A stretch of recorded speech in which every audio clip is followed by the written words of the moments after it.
stop, listen, and communicate. Imagine on a daily basis, we all do that, whether that be with our spouse, with our coworkers, with our friends.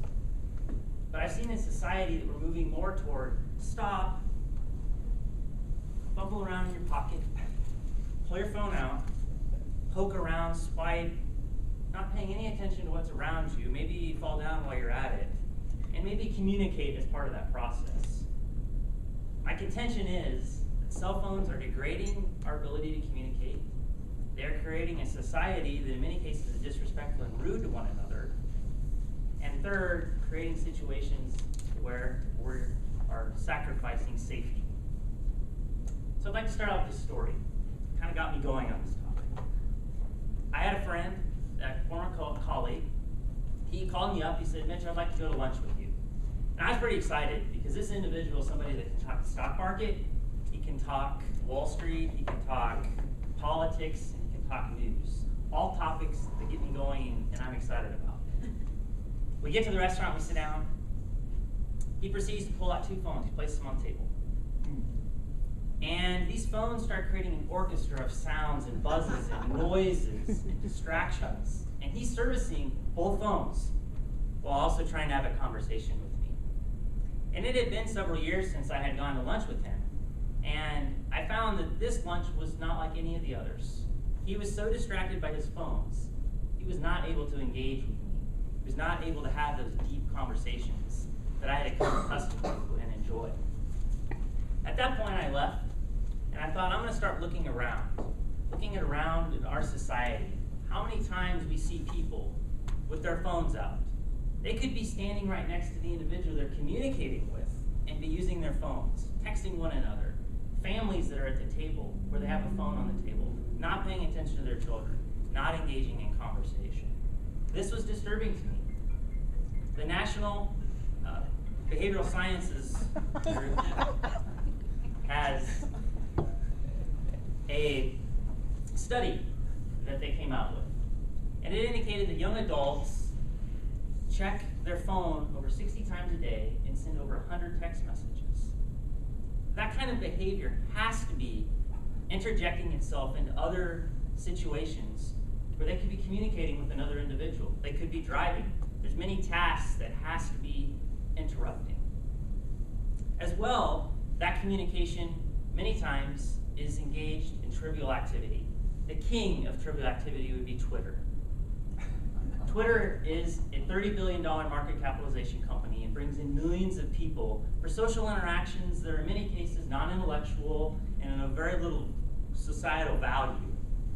We as a culture continue to move toward communication that revolves around the cell phone. And it is taking us away from opportunities where we can interact with one another, where we communicate with one another. We can be in true social interactions. Now we can look at the social side of cell phones, but we can also look at the kinds of safety issues that cell phones bring into play. The National Safety Council estimates that over 20% of distracted accidents occur because somebody's on a cell phone while they're driving. That represents over 1.3 million accidents per year. We've all been there. We're driving along, seeing somebody moving a little bit toward the center line, weaving around. We get up next to them, we look over, they're fiddling with their phone while changing the radio, eating their breakfast, doing their hair, and going 10 miles an hour over the speed limit. Is that kind of social interaction really value added? And then as well, is that respectful to everyone else that's on the road with that person when they're driving? My guess, in many cases, is no. Now you're probably thinking, man, this Mitch, he's really a downer on cell phones. He must be very anti-technology. That's anything from the truth. I work for a technology company. I think that cell phones and the kind of technology, innovation, and engineering that's there, and the ability that they bring to transfer information, communicate, is a very notable and quite amazing thing. That being said, I look at the cell phone like any other tool. It has a place, it has a context, and has a time. And as a society, we're confusing that. We're bringing the cell phone into situations that in many cases we do not need to have a cell phone in. And it's interrupting our ability to communicate with one another and communicating in valuable and enriching manners.